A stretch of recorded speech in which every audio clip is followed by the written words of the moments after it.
Hello and welcome to the fifth week of our homily series, The Greatest Invitation. You know, it's important to return regularly to the core of our mission so we don't lose sight of it. And I think the start of a brand new year is an opportune time to revisit our mission, what the church is meant to do. In the beginning of this series, we talked about the Great Commission. That's the core source of our mission. It's an instruction that Jesus gave his apostles before leaving earth. And the church teaches that the Great Commission is for all of us. In a nutshell, it's a call to make disciples or followers of Jesus of all nations. St. Pope Paul VI, in his document on evangelization in the modern world, said this: "Evangelizing is in fact the grace and vocation proper to the church. Her deepest identity. She exists in order to evangelize." So we can say evangelization, what we're referring to as the invite pillar of following Jesus, is like the mission statement of the church. If we want to follow Jesus, this is simply something that we cannot ignore.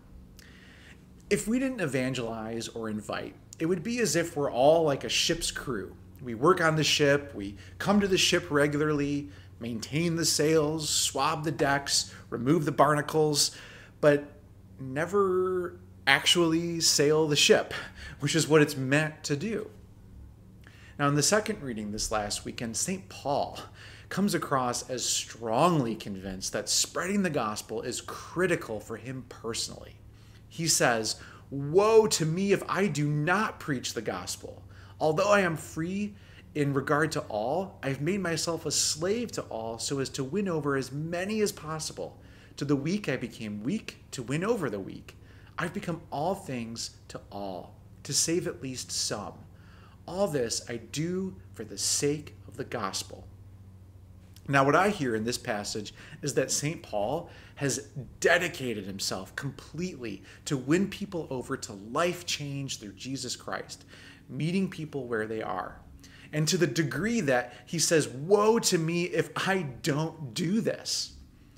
And in the gospel, we hear that Jesus has been healing many sick people in a town by the Sea of Galilee. And this town was kind of like a home base for his ministry. He does a lot of healing in that town. And that whole town basically comes to him on this occasion. But then we hear this: rising very early before dawn, he left and went off to a deserted place where he prayed. Simon and those who were with him pursued him, and on finding him said, "Everyone is looking for you." He told them, "Let us go on to the nearby villages that I may preach there also.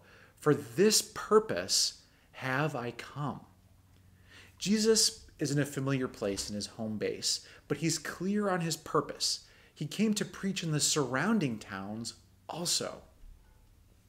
Like Jesus, we are all called to leave our comfort zone for the sake of this mission of inviting.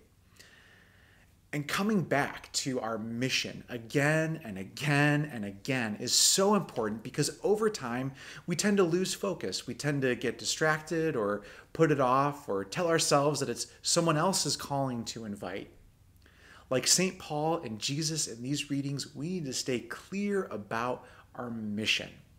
St. Pope Paul VI reminds us that the church would not even exist were it not for the evangelizing or inviting of Jesus himself.